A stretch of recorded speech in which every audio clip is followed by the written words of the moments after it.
Breaking news. Breaking news. Breaking news. Côte d'Ivoire. Rapport final de la phase 3 du dialogue politique en Côte d'Ivoire entre les fils et filles des chapelles politiques différentes pour le bonheur des populations ivoiriennes qui n'ont eu cesse de souhaiter ce dialogue pour l'avancée de la démocratie en Côte d'Ivoire. Merci de rester sur CNN. Breaking news. Breaking news. Ce lundi 28 décembre 2020, les partis politiques de l'opposition, ceux au pouvoir, se sont retrouvés dans un élan fraternel en exécution des instructions du chef de l'État. Son Excellence Alassane Ouattara, le Premier ministre, chef du gouvernement, a initié du 21 au 29 décembre 2020 une session du dialogue politique. Tous les partis présents sans exception, c'est alors que le Premier ministre fait son entrée dans une atmosphère décrispée et c'est le ministre de l'Intérieur et de la Sécurité nationale de Côte d'Ivoire, M. Vagondo Diomandé, qui prend la parole.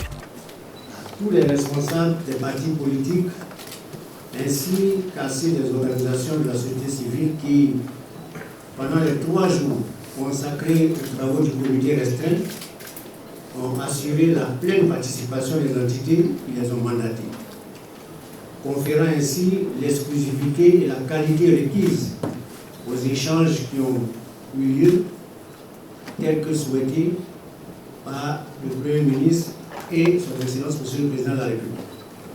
Il est important de le souligner, Excellence, Monsieur le Premier ministre, toutes les entités que vous avez invitées à prendre part au dialogue politique ont été présentes.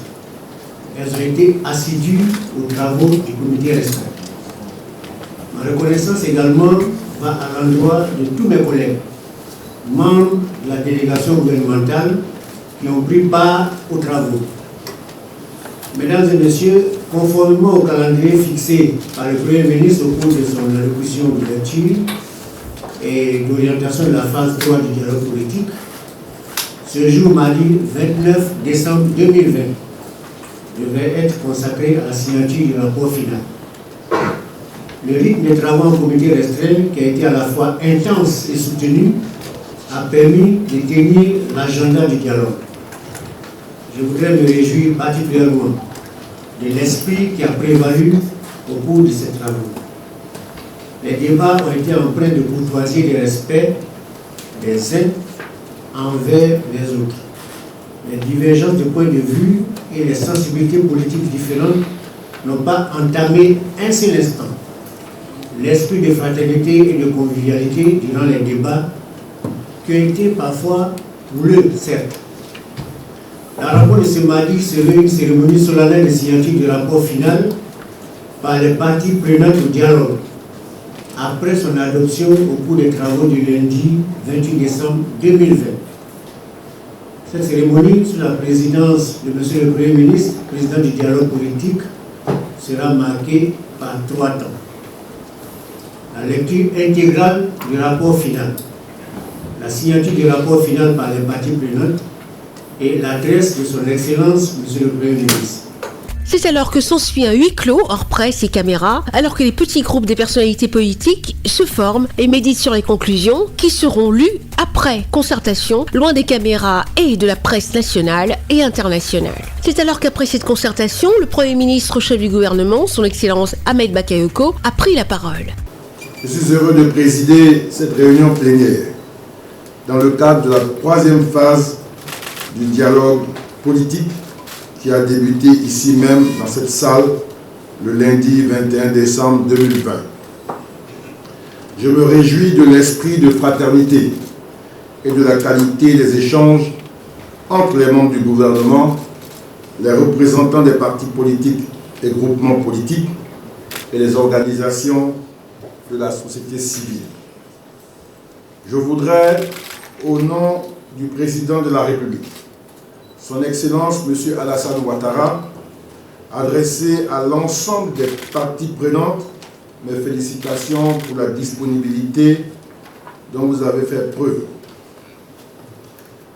Je vous remercie également pour votre grande ouverture qui nous aura permis d'aboutir aux résultats dont l'économie vient d'être faite. Mesdames et Messieurs les ministres, Mesdames et Messieurs, comme je l'ai souhaité à l'ouverture de vos travaux, la méthodologie adoptée a permis de mettre sur la table des discussions toutes les questions qui préoccupent la classe politique et les organisations de la société civile. Ces questions concernent notamment la composition des commissions locales de la CEI, la Commission électorale indépendante, la décrispation du climat politique et l'approfondissement de la démocratie dans notre pays. Chacune des parties prenantes au dialogue a pu ainsi exprimer en toute liberté, avec franchise et dans la courtoisie, son approche de chacun des points mis en discussion. Notons que ce dialogue politique a enregistré la participation de toute la famille politique de Côte d'Ivoire, au rang desquels le gouvernement au complet, avec à sa tête le Premier ministre, chef du gouvernement, ministre de la Défense, qui a présidé les travaux de la session d'ouverture. Au titre des partis politiques, notons la présence du RHCP, le PDCI-RDA, le FPI dans toutes ses variantes, l'AFD, l'EDS, la LMP, la GP-PAI, l'URD, l'UDR, l'AID, le RPP, le Renouveau démocratique, la Concorde, l'UDCI, le PACI ainsi que la quasi-totalité des organisations de la société civile. Ce mardi 29 décembre, la signature solennelle du rapport final, après son adoption lors de la dernière séance du comité restreint du lundi 28 décembre 2020, les thématiques adoptées sur l'environnement politique, la CEI. Ces deux thématiques discutées les 23 et 24 décembre dans la courtoisie et la bonne ambiance, bref, un climat apaisé. Les participants se sont engagés fermement à entreprendre conjointement des actions de promotion et de renforcement de la cohésion sociale pour une paix entre les fils et filles de Côte d'Ivoire. Ce qu'il faut retenir, c'est que c'est un document consensuel. Parce que ce document, nous avons travaillé toute une semaine là-dessus. Il y a 3 séances de travail en comité restreint, où nous avons travaillé sur l'environnement politique, sur le régime général et sur les élections législatives de manière spécifique qui auront lieu au premier trimestre du mois de mars 2021. Et vraiment, c'est un document consensuel parce que chacun a dit ce qu'il voulait dire. Et vraiment, c'est à cœur ouvert que chacun des partis politiques, et tous les partis politiques étaient représentés, avec toute la société civile, en tout cas dans sa grande composante. Et nous avons participé à ces travaux. Et le document sorti, c'est un document consensuel qui va permettre de faire l'apaisement et d'aller aux élections législatives dans les bonnes dispositions. À la fin de ce dialogue 3, nous constatons qu'effectivement des mesures, des recommandations qui ont été faites visent à aller à l'apaisement, à la confiance entre les acteurs, et cela est promoteur. Le président Alassane Ouattara a tendu la main à ses frères et sœurs, et cette main a été saisie. Aujourd'hui, il y a un dialogue politique. En tout cas, c'est la fin du dialogue, pas la fin. Je veux dire, nous sortons d'un dialogue politique et nous savons tous que le dialogue, c'est l'âme des forts. Le dialogue, c'est l'âme des forts. Rien ne peut être obtenu dans la belligérance. Nos leaders politiques ont compris qu'il faut mettre bas la terre. Ils se sont assis, ils se sont écoutés, ils ont discuté et le résultat est là.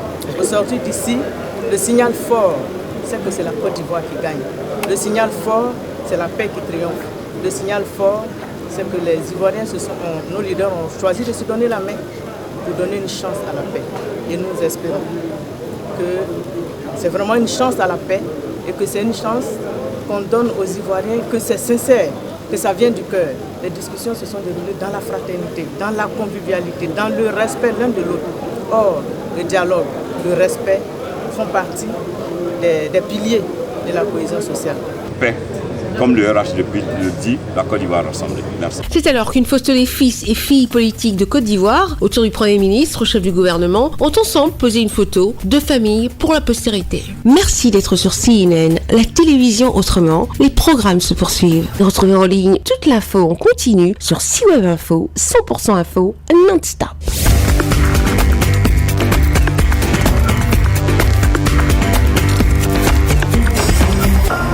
Breaking news sur CNN.